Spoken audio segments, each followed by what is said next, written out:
I'll be leading here, is the FTC votes to broaden its agency's mandate. So today, the FTC voted in a 3-2 vote along party lines, the 3 Democrats versus the 2 Republicans. 2 Republicans said nay, 3 Democrats said yay, to repealing the 2015 agency policy that effectively blocked the FTC from using its authority to challenge unfair practices unless the behavior was already a violation of other antitrust laws. So what does that mean? Well, as I've been saying, our laws don't necessarily cover the things we need to discuss, right? The way these companies need to be affected. So the FTC today said, yeah, we understand that. So we're going to repeal that so we give ourselves a broader mandate, right? More wide-ranging ability for us to actually go after these companies, look for things that aren't traditionally antitrust violating and aren't traditional monopoly violating. It gives us the ability to go after other things. It gives us more power. Now, Lena Khan, right, the FTC chairwoman that was appointed by Biden, talked about yesterday, she wants to return the FTC to its original mandate of Congress based on the Fair Trade Commission Act of 1914, of policing unfair practices that aren't covered by other laws. So some critics of what this happened here have said that this is an introduction of new uncertainty into these laws, that there are going to be new sweeping powers in the hands of only a handful of elected officials, and that there's going to be more political influence into enforcement, and it's going to weaken U.S. innovation. Those are all very valid points because you have, you're going to shake up the laws the way they are, so we don't exactly know what the new guidance is going to be. And these sweeping powers are giving the FTC more government control, a form of bigger government to actually enact outside of a strict set of guidelines, and they are able to write new guidelines, and more political influence, which I think is something we definitely have to watch out for. I completely agree with that. So I think we need to have people watching these regulators and making sure that everything is done ethically. But I obviously am a proponent of the FTC kind of stepping out of its shell there and actually taking on tech. Tech presents a new challenge. So I definitely think we need a new interpretation, but we need to do it in a way that isn't some subjective, give them all the power. 150%. We should take these critics at face value, and we should look at this and make sure we do this the right way.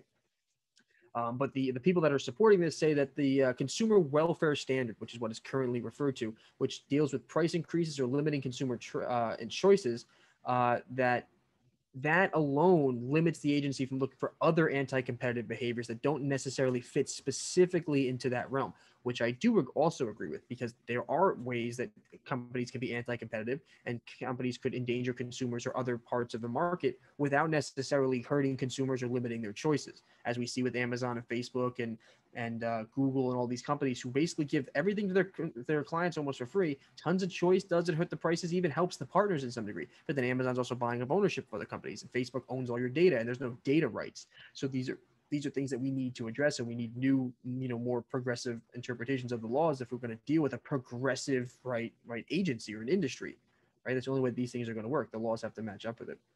So, and the tech industry obviously heavily opposed this. They said, well, this is ridiculous because they're obviously going to come after us. Well, no shit. I think that's pretty obvious. That's why the FTC is doing this. So it's definitely setting up for a big fight. But Gary Shapiro, the president of the Consumer Technology Association, defended the limited focus, and I thought these were interesting points. It enables the U.S. world-leading innovations by focusing on what's best for consumers rather than legacy businesses, which I do agree with, because we shouldn't just keep businesses alive for the sake of keeping business alive. And I don't think that's what we should do. But I think we should address problems, and I don't think it will stifle innovation because other people will have the chance to innovate. Think about it this way. How do you compete with Amazon in e-commerce? How? You can try and carve out your own thin little niche slice, but you're never going to be able to fight Amazon. The economies of scale, the size is just, it's like a giant impregnable wall. You know what I mean? There does present some competition in there. And the consumer welfare standard grounds competition policy in objective facts and evidence, not subjective or political terms. I also agree with that. That's why we have to do this properly. We can't just give power to the FTC and say, do whatever you want, and it allows political influence to do things that are on an agenda. So that's what I saw about regulators and conflicts of interest. We need to make sure this is done by the book properly and someone's watching them. So we need more watchdog groups that are going to watch the FTC and make sure they're not breaking any rules and they're not getting influenced in properly. So it's definitely going to be something to watch. And other legal observers believe that Congress set this up so that it could, right, that the FTC could have this type of flexibility in its interpretation, which is what the framers of the Constitution and all the documents said. Anyone that thinks that just because the Constitution was read one way, we should stick to that forever is ridiculous. The Supreme Court overturns things all the time, changes policies. These frameworks were meant to be amended. They were meant to be progressive because it has to be, because the world it was, 100 years ago, 200 years ago, 50 years ago, 20 years ago is not the same world that it is today, and it will be in 20, 50, or 100 years. So I think it's a good step in the right direction, but we do have to be careful and we do have to monitor it because there is possibility for there to be injected subjective political agendas and an undue amount of power. So we have to make sure things are happening that are still going to be fair within the system. But I think it is a good step in the right direction because the FTC should have more power because I believe tech companies are getting too big and are having too much power that isn't checked by the current laws we have in place. Boom. Boom. Yeah, that was a lot of information. Yeah, that was good. Agreed. Man. Yeah. Federal Trading Commission. What did you say? Federal Trading Commission, FTC. Federal Trade Commission. Wow. As we said, we're definitely going to be following because this is going to be big. Because depending on these rulings, could materially affect the composition of these companies and the strategies of companies in the tech space in the future, as well as what the FTC has the power to control. So a lot of big precedents could be set over the next 6 to 8 months to a year. A lot of rulings could be passed over the next 3 to 4 years. So this is going to be important to watch. This could change the way some things work. We're in an age of big changes. There are definitely big changes coming over the next decade.